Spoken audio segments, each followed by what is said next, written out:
Hello, everyone. It's Melanie Warner here. Thanks for joining us at Defining Moments. We have a very special show tonight, and I am excited to introduce our guest who is here with us live. I'm just making sure we've got on okay, real quick. 1 second. With live, you never know how live is going to go.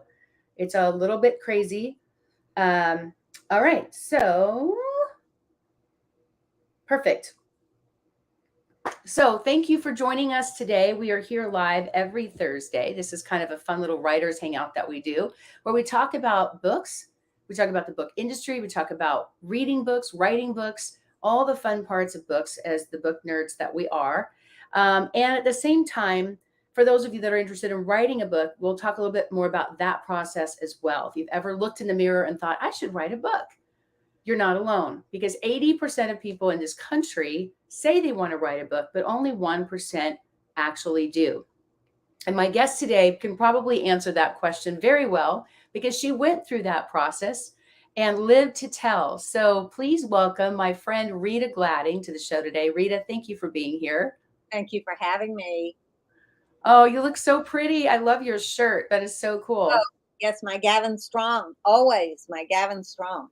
It's amazing. Well, you guys are in for a treat tonight because Rita is one of the how do I describe Rita? I'm trying to think of how Gary Gladding would describe you as well. Just a firecracker, like you never say no to this woman. You can't dare say no to her because it will just never happen. Just an amazing human being with a good soul who does so much for so many people. And I think about the story that she's going to share with you tonight and what she had to go through as a mother. And she and I have bonded in that way because we both have experienced a similar loss. And unfortunately, we both have gone through losing a child. And so Rita used to buy my book for other people, because my first book that came out was about grieving the loss of a child. In fact, this is mine, Defining Moments, Coping with the Loss of a Child. And there's about 50 different stories in the book of people who'd gone through different types of loss and how they were able to rebuild their life and give resources to others who are going through a similar challenge. And Rita was such a champion of my book and would always buy it as a gift for other people when she didn't know what to say. And I will never, ever forget, as long as I live, going to meet Rita at her own son's funeral and handing her the copy of the book. And I just know, I never thought that day would ever happen. I know you didn't either. And I know that that was a big moment in your life when all of this happened. So I just kind of want to back up for 1 second and just give you a chance to share this defining moment in your life, if you will. I will. It's the moment that every mother, every parent just can't believe could ever happen. Unfathomable, unimaginable. You're in your car, you're coming home, and the phone rings. It's your daughter, and I say hi, and she goes, Mom. And I immediately knew something was wrong. She said, There's been an accident. Do not come home. I said, What do you mean? She said, There's been an accident. It's Gavin. Come immediately to community medical emergency room. Do not go home. And that's all we heard from her for 3 hours. Mm. And we were on the freeway coming home from Southern California, and we're going as fast as we can, but it's still not fast enough. And my husband and I are mostly screaming. We're louder than the trucks that are going by us. And we're both saying, what could she mean? It can't be bad. It can't be that bad. So we pull into community medical, and there are two social workers waiting for us outside the emergency room. Along with a group of Gavin's friends, there were about 30 people out there that I did not see when I went in, which was all the better. So I said to the social worker, please, where is Gavin? Just get me in there. And she says, okay, we're taking you to a quiet room. And I walked what seemed like a gauntlet down the emergency room between the nurses that were on both sides of us. And she leads me into a room. I turn around and there's a young doctor behind me. And he says, Rita, your son was brain dead at the crash site. I am so sorry. There's nothing we could have done.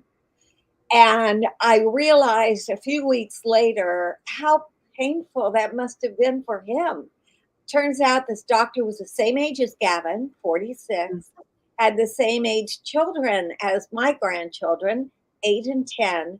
And he's looking at this woman who's collapsing onto the floor, screaming. And Gary walks in and he takes one look at me and he bends in half and he starts screaming.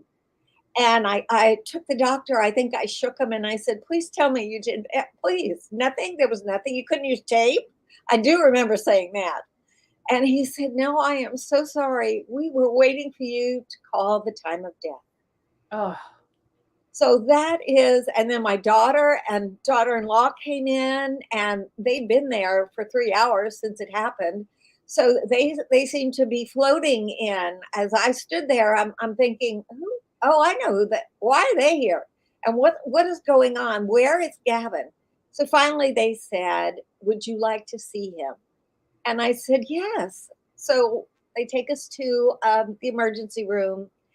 He's in this darkened room, wrapped up like a mummy. There are machines roaring, drains going, and I still did not believe he was gone. I just kept looking at him and saying, please open your eyes. And I touched him. He was cold, but that didn't matter. It was like, this was going to pass. Just open your eyes, get up. right. You're like, wait, he's in the hospital. They can fix this. This doesn't have to happen. That's exactly right. That there were blood droplets on the floor, and it was Gavin's blood. And at that moment, I just wanted to reach down and wipe the floor and smear it on me. And I was just frozen. We said many prayers. I took out my rosary. We said the rosary together. And then it wasn't until Monsignor Rob from St. Anthony's Church, where I am a Eucharistic minister, came in and he looked at me and he said, Rita, this is not the natural order of things.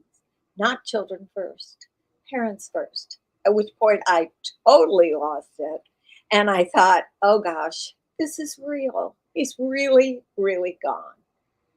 And I know there's that point for anybody that's watching that's gone through grief of losing someone, especially losing a child. You know, the denial and the disbelief of getting to that stage of accepting it's the longest journey, because I remember counting down the minutes and the days and saying, a week ago Carson was still alive, you know, a few days ago he was still breathing. And I don't know why we do things like that, and we torture ourselves with this, you know, this like reliving these moments and creating this trauma again and again. And yet there's, for people that have never experienced that type of loss, they don't want to talk about it. They don't want to think about it. So it creates this isolation bubble where everybody's tiptoeing around you because they don't know what to say. They don't know what to do. And there really isn't anything anybody can say or do, because it's not going to bring them back. It's not going to make it better, you know? And in your circumstance, it was obviously extremely sudden. You weren't expecting it at all. And what were some of the things that people did that were helpful? In other words, what would you want other people to know if they know somebody going through something like this and they're in such shock? What was something that someone else did that was extremely helpful for you at that moment, that time? Every touch, every voice, every hug. That is what it was all about. People would look at me and say, I can't believe it. And my only retort was, I can't believe it either. But all of those feelings, that the looks on my friend's face when I saw you at the funeral, it is not real for years. I don't think it's real to me today. I still expect him to walk through that door. Yes. And I'm waiting. I keep waiting because I know he is. But people and their love and their generosity and their tenderness really surrounded me, held me up. There was a group at my home when I got home. I don't think they understood. I was standing only because they were holding me up. And there was a lot of screaming going on and a lot of crying. And, to this day, I still do that. Late at night, there's still a lot of screaming, and I'm still looking at the door, and I'm still waiting for him to walk through. And he used to walk through and just throw himself on my bed, and the whole bed would shake. He was 6 feet tall. So that's what I'm still waiting for. And I think that's the hardest thing is that when you think about the essence of this person, their soul, and their soul, that so much of that is still so alive. You know what I mean? It's still, you still feel it. I still feel it. I mean, my son Carson, his birthday's coming up next week. The anniversary of his death is coming up next month.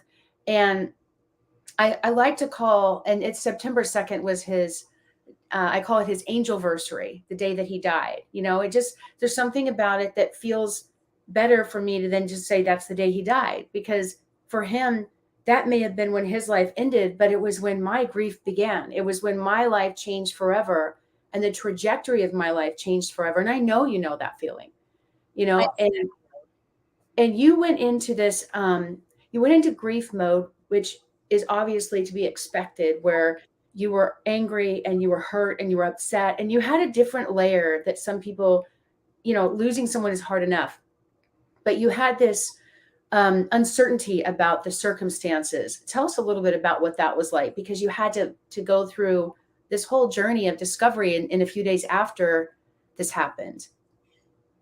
Gavin was hit and run while he was training for the Two Cities Marathon. And that in itself is bad enough, because when I finally did calm down enough to listen to my daughter, she said, "Mom, you're not going to like what you hear." And I had no idea what she was talking about. So the man, he had a woman in the car with him. It was a great big truck, who mowed Gavin down, kept on going, and hid out for 5 days. There was a huge, it was the largest, we were told, CHP investigation that they had done in like 30 years. It took 20 different,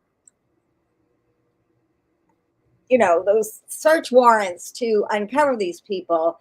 The $22,000 that was being offered by Crime Stoppers. And on Friday night, Gavin was killed at 6 o'clock in the morning on Sunday. Friday night, 10 o'clock, my phone rings, and my dear friend Catherine says he turned himself in. And at that point, I don't even know what I felt. Well, where is he? Can I go? Can I do something? Can I forgive him, or can I beat him up? What can I do? Well, and you think at this point, you're probably thinking, oh, finally, we're going to get some closure. Finally, this person's going to have remorse. There's going to be tears. They're going to feel horrible about what they've done. And, at least we know now who it was, even if we don't know why it happened. You know what I mean? So, and then you had to go through this whole other process of navigating the court system, which was extremely frustrating. And there may be some people watching that have gone through some similar experiences where someone has passed away at the hands of someone else, whether it was intentional or not. And you have to go through the court case, which is a whole other process of grieving and reliving it and the pain that comes from that.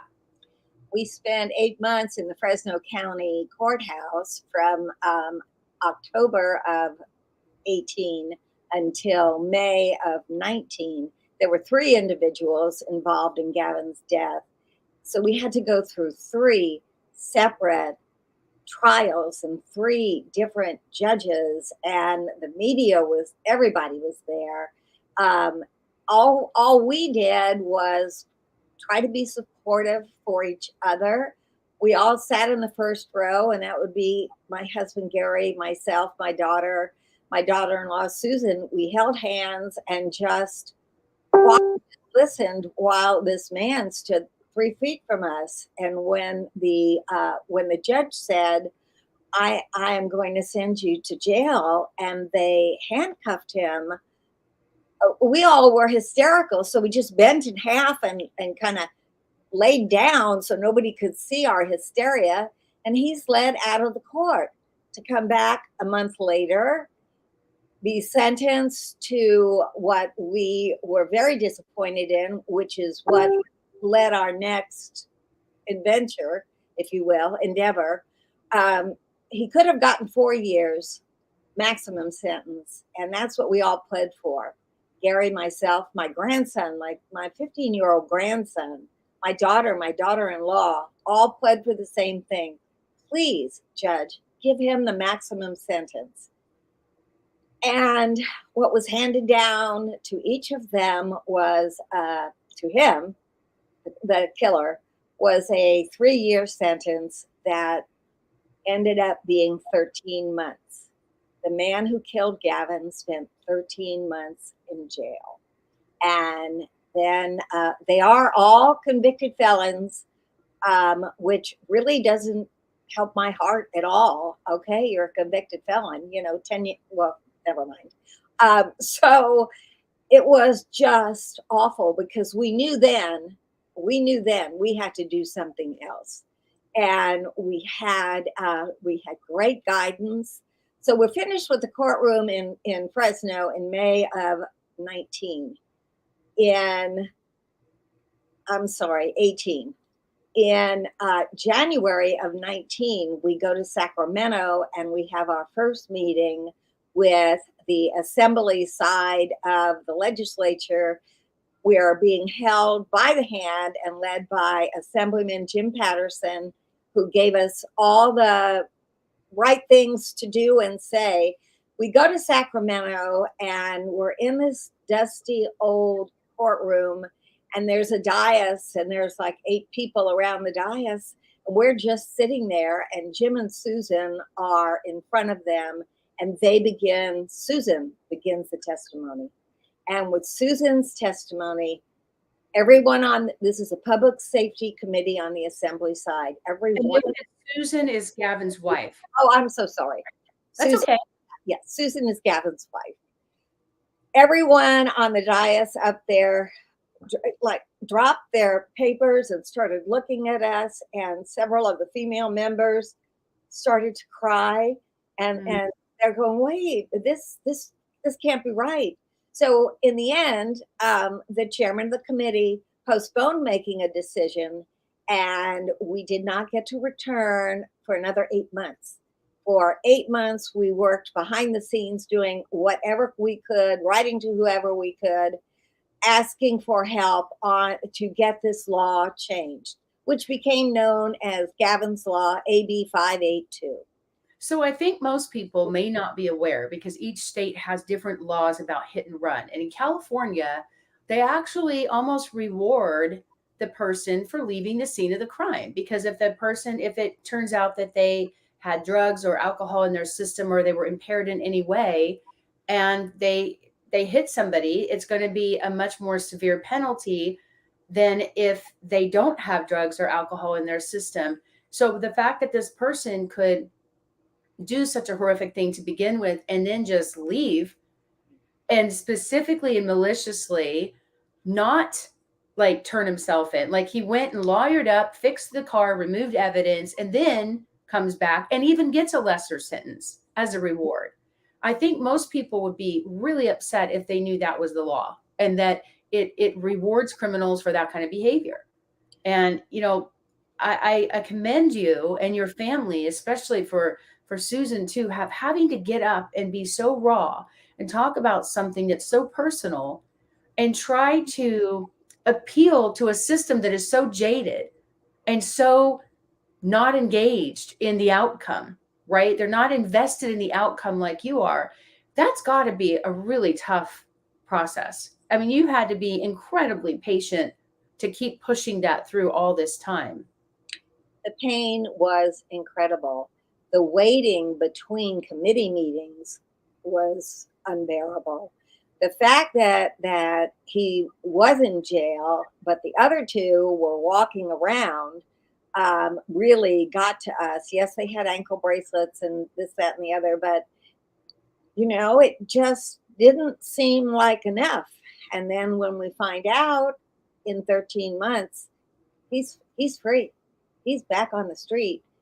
He's home for Christmas in 2019.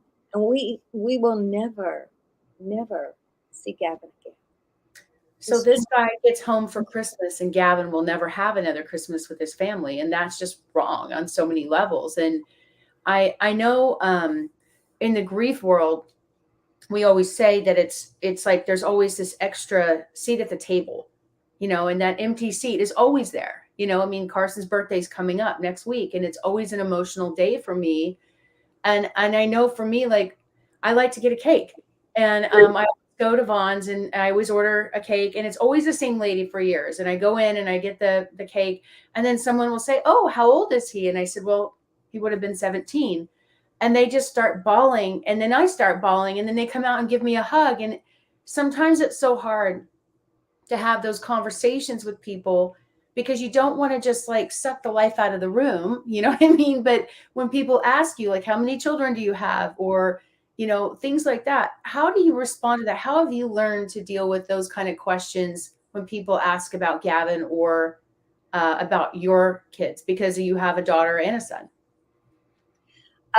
My heart's on my sleeve. My soul is visible. The instances I have had, this was a big story where we live, and Melanie, because you live here.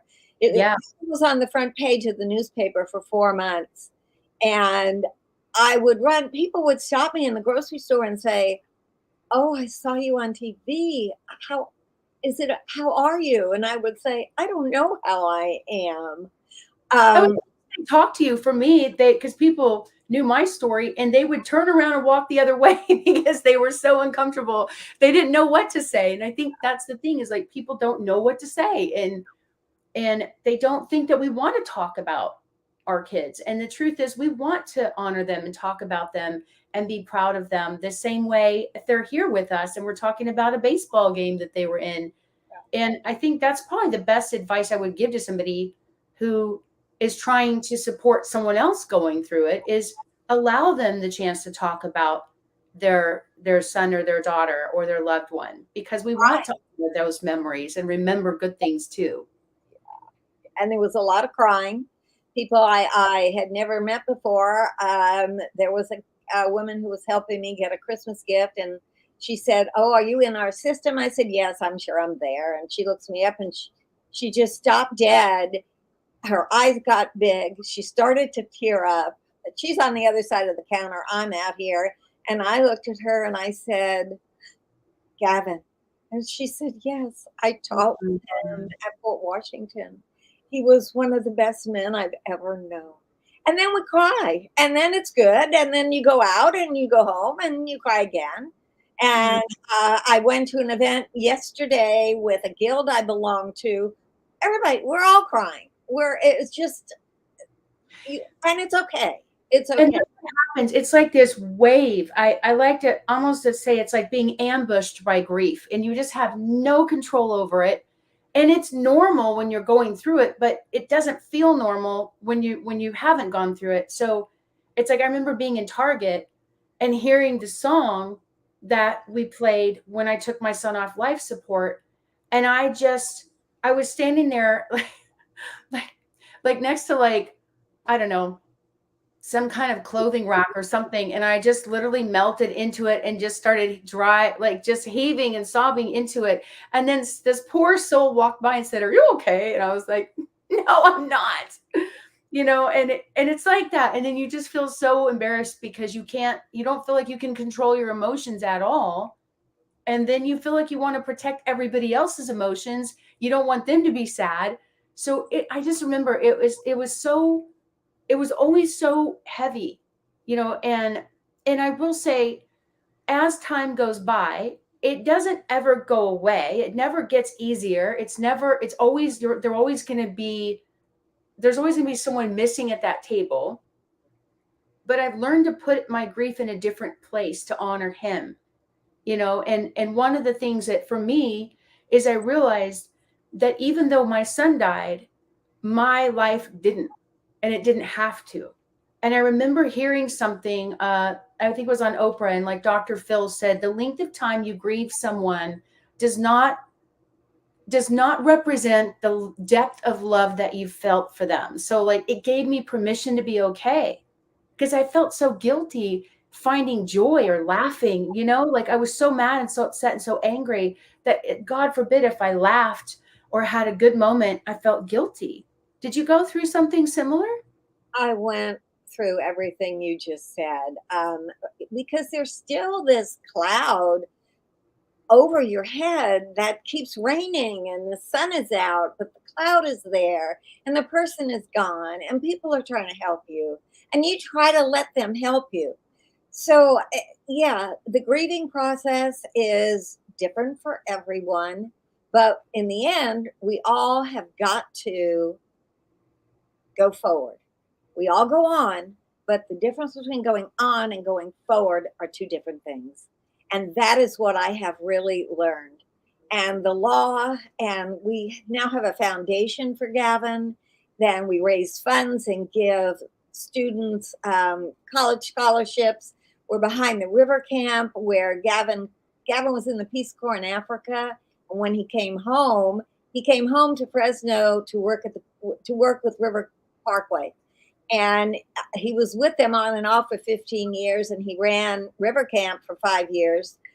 I can remember being in the grocery store and meeting a friend, and she had a child with her, and the mother says, "Oh, this is Mr. Gladding's mother." And the little girl said, "Oh, you mean the Hefe? Oh, I love the Hefe," because that's what they called him at river camp. He was like Steve. So I yeah. Well, and I think it's interesting too, because I don't know that you knew how special he was and is to so many people still, but I don't know that you truly understood how much he was loved and how much you were loved and your family and his family until something like this happens. And I think that's the only gift I could say that comes from something so horrific is just the love and support from the community and so many people. And I know you have this incredible book, right? Tell us a little bit about that. You have this book that you wrote that is your journey. I just told the story, Melanie. There's nothing in here that I made up, that isn't true, that didn't happen. I wrote this book in 8 days and spent 2 years working on it to make it right. It is completely his story, and it just goes to show what can be done if you get behind a cause or you believe a cause. Because I can tell you the worst thing that can happen to a parent after the loss of their child is watching their legacy in front of you, grow in front of you, and be in front of you. 2,000 people attended his funeral. He was loved. He was loved. Well, he definitely was loved. There's no doubt about that, and still is. I mean, his life is still making an impact. You have this incredible book here, and I just want to make sure people can get that in the chat here. Um, and it's on Amazon. You can buy the ebook, the print book. Is there something from the book, Rita, that you want to share with us? Is there a section or something that you feel comfortable reading, or something that you felt is something that might help others? Let me give you the full title of the book because I don't think you can see it behind me. It's Gavin Gone, Turning Pain into Purpose to Create a Legacy. And this is sort of the story right here. I say Gavin Gladding possessed a gravitational sphere for drawing people to him from birth. His stay on Earth was short. September 16th, 2018 was the date that transformed the lives of our family. My son Gavin was struck from behind by a hit and run driver while training for a marathon. This is the account of our effort to push forward to establish enduring meaning for both Gavin's life and death. That's so beautiful. I mean, and what a warrior mom you are. I mean, we are all protective moms over our kids, but when you become, we never plan to be our son's legacy. And it does go against the natural order of the universe.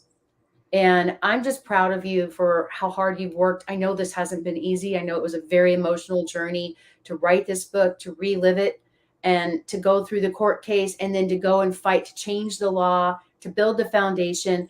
The thing I love about your book is it literally is like a how-to book, right? This is your book, Gavin Gone, Turning Pain into Purpose to Create a Legacy. So for people who are struggling with grief, for people who want to learn how they can develop certain tools to move through that, because like you said, it's like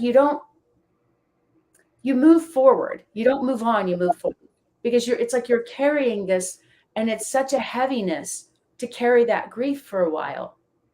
And it's okay to set it down and not carry it. I mean, and it's like you have to give yourself permission to do that. And you did that in such a beautiful way, Rita. Some people, they heal by helping others. Some people take on a mission or a movement like what you've done. Others quietly surrender to that grief and they reach the point of acceptance, and it takes them a long time. I know when I was writing my book, my mentors who wrote the Chicken Soup for the Soul books, my book, this is our book here, and it was one of the Chicken Soup for the Soul books initially, and then they ended up like selling the rights to their company and everything. So I ended up getting my book back and releasing it as my own book series called Defining Moments. And I remember when I was writing it, I was dragging my feet. And my mentor said, is Mark Victor Hansen, he said, stop thinking of who your book is going to help and start thinking of who your book is going to hurt if you don't get it out there. And the next day, this woman here in our hometown in Fresno stepped in front of a train and took her own life because her son had died 15 years before. And it broke my heart. I didn't know her. I didn't know her son, but I thought this poor woman has been suffering in her soul for so long. And I knew that I had these tools and solutions inside of me. And this was years after my son died. And I was still dragging my feet. I was questioning things. I was, didn't feel confident about the process. I didn't know if anybody would read it. I didn't know how many stories to do. Who should I include?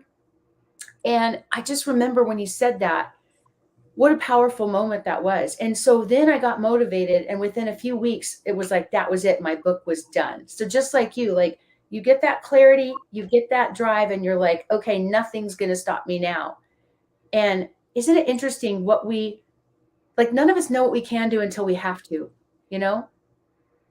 And I'm sure you felt Gavin driving you through this too. Like you knew that maybe you wouldn't do all this for yourself. And you had this reason that was so much bigger than you and bigger than all of us, that's going to outlive us, He led me on. He told me which way to go. He told me what to include, what not to include. The book has a lot of forgiveness in it because I realized that's when you realize you got to do something, and because it's not going away. It's just flat not going away. And forgiveness is part of how you get through and do move on. Never forward. Absolutely. There's a great quote. I can't remember who said it, but they said, forgiveness is giving up the hope of a perfect past. And I just think that resonates so much. And I know it's interesting. I knew this was a divine, I always do feel like we have a soul connection and a soul contract with all of our authors that we work with as a publisher. And you were definitely no exception, because I remember reading some of the early drafts and I was like, all of a sudden I was coming up with the Count of Monte Cristo. It kept popping up in my head. I kept thinking about it. I kept thinking about quotes going, this would be good in the book. And as further I get into it, I'm realizing, oh my gosh, there's a direct correlation to this. And it's one of my favorite books. So I just thought it was interesting that I could feel that energy. And then here it is showing up in the book as well, which was really profound. And was, that was so fun. it is and was my favorite book ever. I sent it. I think Gavin took it off with him when he went to the Gambia in West Africa, and he would be writing me letters, and he would say, "Okay, time for revenge. It's going to happen now." And I never realized that we, all of us could be in the same. We were playing out that story. We're playing out the Count of Monte Cristo. Unfair, unjust, unbelievable. I mean, let's get our bodies thrown into the ocean and break out of our sack and swim free. Yes. Exactly. And and that it really is truly an analogy of how it feels, and I think the other thing too is that the gut instinct of survival. I remember feeling so just so distraught and so shut down so hard that I couldn't function, where I didn't even care if I survived. I didn't care if my business survived. And I went through, you know, just shutting down so hard that it ended up costing me so much more than just my son, where I lost my income, my business, my only sense of building a business for 20 years, my only income. And then I went through a divorce, and I went through bankruptcy and foreclosure, and I went through tax audits and tax court even. And I just thought I was being buried. I really didn't understand what was happening. And in my circumstance, I almost died at the same time. And there was an accident, and I almost died. And then my son ended up on life support, and we had to make that horrible decision, which was so hard. But in retrospect, I remember feeling like, am I giving up before the miracle? Am I giving God enough chance to save him? And then I remembered, like, he could have suffered, you know what I mean? He could have died alone, but we were all right there. And like, how lucky are we to be surrounded by family and the people that we love? And, in my situation, it was a medical error. And that, the hospital broke over 30 California protocols that day. And I just, I had to deal with forgiveness. I had to make an ultimate decision. I drive by that hospital every day, and I can either let it make me bitter or better. And after going through all of that, I had to get tools to pull myself out of this hole. And I thought, how am I going to rebuild my life that took me 20 years to build? But when I changed the way I was thinking and the way I looked and perceived things, I was able to rebuild my life in about 2 years and rebuild everything that had taken me 20 years before. And it was such a lesson in redemption and forgiveness and letting things go, because it's such a heavy thing to carry, that anger and that hurt and that frustration and wanting somebody to pay for this mistake that they made, and this error. And even though for you it wasn't an intentional, it was an accident, but this person didn't handle it with character and dignity and respect that they could have. And who knew? Like, you always go through your head, what if the person had called the police? What if the ambulance came? Would they have been able to save him? The what ifs. It's a horrible thing that we always think about, the what ifs. And one thing I found is we always say why, and I never found an answer to that question. There's no good answer to the question. So one other thing that helped me move through this is when I stopped asking why, and I started asking other questions that opened up the door of possibility, curiosity, growth. And I started asking, who am I going to meet on this journey? And where is it going to take me? And what am I going to learn? And how am I going to grow? And when I asked those questions instead of why, the why always held me back and never gave me an answer that I could ever be happy with. And the other questions moved me forward and made me start to look at, how can I learn and grow from this, and how can I help others? And so that was really the beginning stages of this company and all of our books that are nonfiction, self-help, personal development, professional development, business books, memoirs. Like, we want people to live a better life. I don't ever want anybody to go through and suffer and shut down like I did, because, life's going to hit us hard. There's going to be people that let us down, that hurt us, that die on us, that owe us money, that screw us over. But it's all how we handle it and how we can learn and grow from it. And more importantly, how can we help somebody else? right? And so I'm so grateful for your courage, for sharing your story and writing this book and fighting for everything. It's not just Gavin that you're fighting for, it's all these other parents who don't even know that their kids could have gone through something similar. And maybe they are saved because of this, because this law is changing, That's right? that is our hope, that we can have an effect on helping other families in the state we live in, California, to deal with something like this when it happens, and to understand that there will be anger, there will be grief, there'll be frustration, everything will be there, but it's up to you yourself to stand up and go, I can't stay in this place. What is it I could do to help someone else? Because Gavin's never coming back. He's never, your son's never coming back. So we have to focus on helping others. So therefore the bill, therefore the foundation, and we're not done, Melanie. You know, I die a hard death. I am not done. This will go until the bitter end, and I hope it ends And up. beyond, and beyond, Rita, because the one thing that every single book that's ever been published in the world, do you know what it has in common? Is that every single book has outlived its author. Oh, We are still, there are books here that are 100 years old. yeah. Dale Carnegie, Napoleon Hill, Think and Grow Rich. Like, those are the legacy books, and you have written a legacy book. And in a sense, you know, Gavin's life touched a lot of people that he personally got to know. And now, through you and your efforts and all your hard work, his life is going to continue to inspire people way beyond our lifetime, and I, and give people courage and healing. that's what we want. Courage and healing. Those are two great words that I don't use a lot because they're hard words. But yes, and the why. Uh, this is how I handled the why. God wanted him. Yep. There were runners 20 feet behind. No one.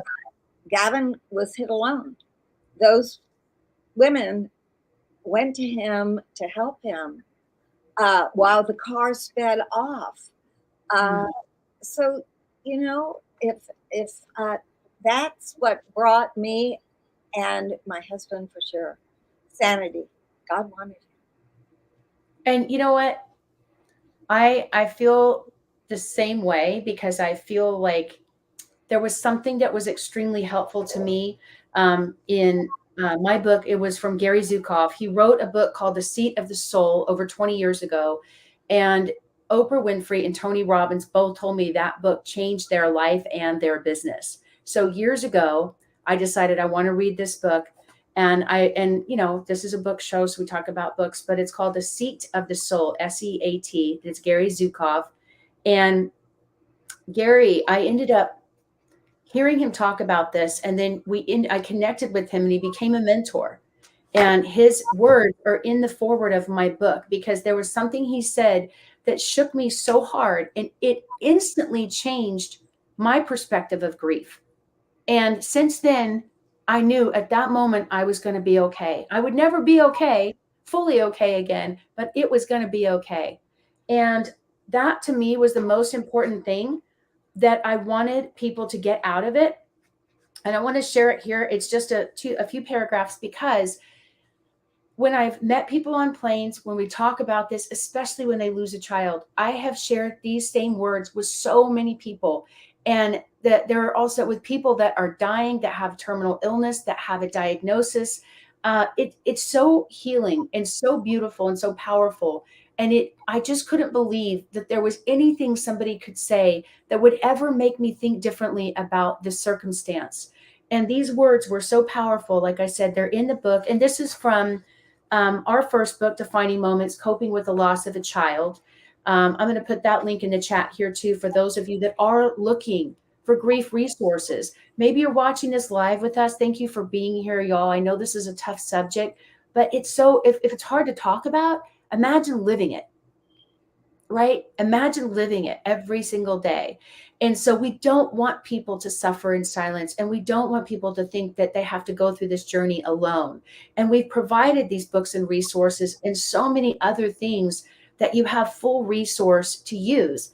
And so I want to make sure that you guys know about the resources that you have on our website. You can go to our website at MyDefiningMoments.com, and you can pull up the website and you'll find several of our books on the website. You can even connect with some of the authors if you need additional resources. Like Rita has been such an amazing blessing, and has provided so many incredible, um, just so many incredible circumstances that you can learn from, that you don't have to go in and start at ground zero like we did. And so going back to this quote that Gary said, it just was so powerful. And I just want to share this with you guys, and also with you, Rita, because I don't know if we've ever talked about this, but he said, when a parent loses a child, the grief is a matter of perspective, the perspective of the personality or the perspective of the soul. From the perspective of the soul, interactions between personalities are meaningful, and every soul comes into this earth school when it chooses, and every soul leaves the earth school when it chooses. And if you look at Carson as a personality who lived for a short time and then encountered tragic circumstances and died, then you're looking at it from the point of a personality. If you look at Carson as a soul, like yourself, like everyone else on this earth that left this earth when it chose, you'll have a different perspective. You'll be able to see the gifts this soul offered to you in its short stay on earth. You'll reach a place in your life where you are grateful that this soul chose to be with you for however short a time. And if you do not, you will live your life in anguish, thinking a tragedy has occurred. And when other kids have birthdays and graduations, you'll say, Carson should have been here. And through all this time, you'll be imposing on your other kids a burden to carry, because no matter what they do or how successful they are, it will be causing mommy or daddy pain. And if you look at Carson as a great soul like yourself, who voluntarily left in order to be with you and offer gifts, then you will begin the process to be grateful for the power of the interaction that you had with that soul, and to be able to receive the gifts that that soul came here specifically to give you and his siblings. And if you do not, you'll be continuously turning away those gifts, and you will be denying the very wealth of wisdom and compassion that was offered to you by this soul. And I just, there's just something about that for me that was so healing. And it felt, when I felt like, if it, when I, in my heart of hearts, if I felt that Carson had a choice to choose me as his mom, and he came here knowing what his mission was, knowing that I could be that person that could carry out his mission. If he chose me and he chose this circumstance in order for his mission to be met of his soul, then I'm carrying that on, and I'm honoring him by living better and not living bitter. And that for me was just, I still get goosebumps when I think about it, because I know that his soul came here, and I know that Gavin's soul came here to give so many beautiful gifts. And I don't want anybody to ever question what they came here to do. And I know that they chose us to carry out their mission. And I feel that every day. And I do see that with you as well. And I know that that resonates with you.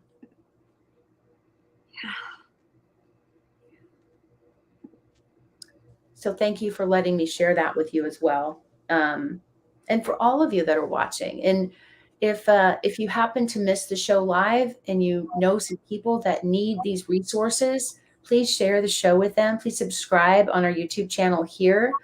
We do a live show every week.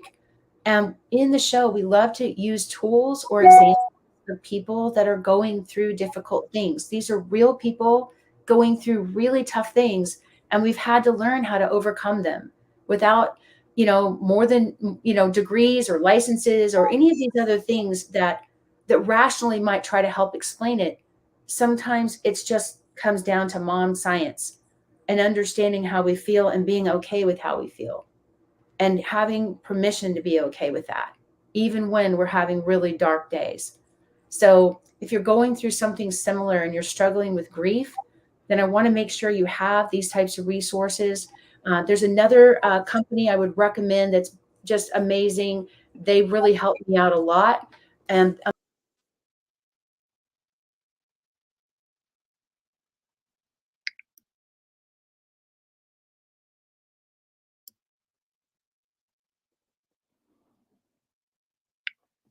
I just pushed the wrong button.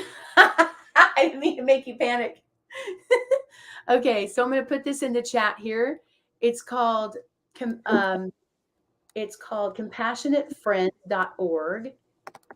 And this is a national organization, actually international organization, and they are so helpful for anybody that's going through any type of grief, especially losing a child. And it's designed for parents, siblings, extended family, because there is a really high percentage of divorce, drug abuse, alcohol abuse, physical abuse, emotional abuse, divorce, even suicide or thoughts of suicide with families that have lost somebody and don't know how to get through it. It is such a deep, dark hole, and we don't want people to feel alone in that. So if you are struggling with that, please make sure you reach out. You can reach out to me. You can reach out to Rita. We'll connect you with the people that can help you. And more importantly, we'll connect you with people who understand exactly where you are in your pain and your own journey. And we'll take your hand and help you get through that for sure. So, Rita, thank you so, so much for being here today. I know this was a bittersweet show to talk about Gavin. And I think I look at all the amazing things you've done. You've got a golf tournament coming up. Tell us a little bit about some of the exciting things you have where people can meet you and talk to you in person as well.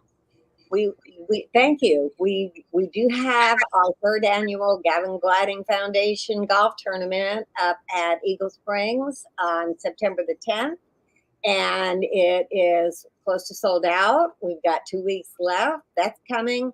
We also are honored to be part of the Two Cities Marathon. Each year, in perpetuity, they do a Gavin Gladding Memorial 5K walk or run.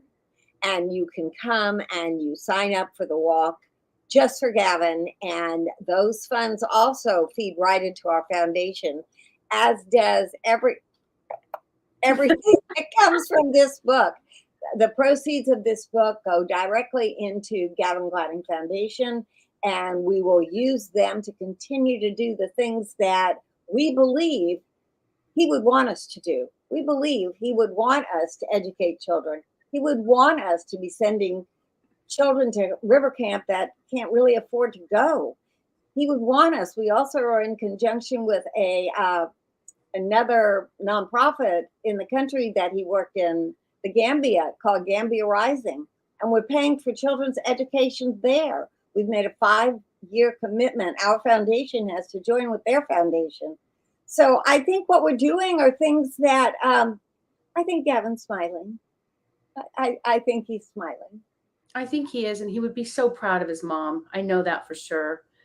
And I'm going to put some links in here. I've got the foundation link. It's also I'm putting them in our live links here as we're on different social media channels, but also in the link below this broadcast, if you can click on the links for the foundations, for the books, for some of the resources that we've spoken about today. Also for the foundation, the Facebook group for the foundation. Rita and I are going to actually be together at a big event where there's about 3,000 women coming at the women's conference coming up in a few weeks in, I think, September 20th, I think is when that is. Tuesday the 20th, yes. So we're going to be there as well. Also put a link to the marathon. So if you want to get involved in these things, you can. Tell us also real quick before we wrap up, Rita, you did something really creative with your book and your foundation. You gave a special offer for people that made a donation to the foundation, and you tied your book into that, and also giving a copy of the book, including it in the ticket price at the golf tournament for the people that are paying to raise money for the foundation. Now they get literally to take a piece of Gavin home with them, which is so special. I love that. And tell us what you did for the foundation. It's just a really interesting fundraising idea for those of you that are thinking of writing a book and you have a foundation. Because I did not want 1 cent from the proceeds to go anyplace but into Gavin's foundation, I reached out to my friends and I said, my book is about to be published. I could use your help. Anything that you would like to donate, that you could donate, would be wonderful. And I put the tax ID in there because, we are a total nonprofit. And I almost doubled, well, not that much, but pretty close to the cost of hiring the right person, Melanie, to get me to where I am. So not a cent will go anywhere but directly to Gavin's purposes. I love that so much. And thank you for sharing that. And I think this is really neat to see. So in the back of the book, we've got these, first of all, beautiful photos of Gavin, so cute, throughout the years. And then you have this special page called Ambassador. So this is a really interesting thing that you can do in a book where these are people who made donations to help cover the cost, not only of the publishing, because you did have your own journey of trying to get your book published and you went through the ringer and it was very emotional. I know we've talked about that in the past where you knew you wanted to do this and you just got shot down by so many publishing companies who just made you feel discouraged and depressed about, am I doing the right thing? And then it's funny because you came to me and we talked about it for like years and you're like, okay, I'm ready. And I remember you said, let's do it. This was in April. And I said, well, we have another launch coming up in May. And it was May 13th, which was Gavin's birthday. And you got it, you wrote it within a few days or a few hours. You literally just downloaded it from you. We got it edited, formatted. We got we tested your covers. So beautiful. Perfect cover, perfect title. And we did it. And it was just a matter of weeks. So for those of you who want to write a book, I would encourage you to go to our website. I'm going to put the banner up here as well. And you can fill out an application to work with us. We want to know a little bit more about your book and your idea. And then we can see if it's a good fit for us. But we would love to help you in that process so you don't have to do it alone. And hopefully have you here someday celebrating your book release, just like Rita is. Rita, what advice would you give to someone who's sitting out there going, I'm thinking about writing a book. I've thought about it. What's the biggest piece of advice you would give to them? Oh, for Pete's sakes, just do it. You need to do it. If you're thinking about it, if it's within you, let it out. Sit down, write. You don't have to be, I am not a writer, but you jot things down and then, oh, wait, that kind of makes sense. And then that leads to another chapter. Do it. Don't be one of those that says, oh, yeah, I'm going to write a book. I had friends of mine say, oh, yeah, everybody I know said they're going to write a book. And I thought to myself, okay, these people know me and maybe they're going to understand that I will do this because I feel it can help others. So know that when you're thinking about whether you wanted to do it or not, know that you can, you will. Melanie is the one to get to help you to do it because without her, my process was dead in the water. So great. Hey, you did all the work. You just made us look good. You were a star student and you did everything we told you to do and you've taken it to a whole new level. So I'm super proud of you. And I love this because, I love thinking about the quote that Mark Victor Hansen shared when he said, stop thinking of who your book is going to help and start thinking of who your book is going to hurt, because there's an urgency out there. I can tell you firsthand that because of my book and what I felt like I was doing to honor my son 6 years ago, this book has gone to thousands of people. And one day I got a call from a very famous musician who he and his wife had lost their son. And someone had connected us and our book, and it was helping him. And you just never know who your book is going to impact.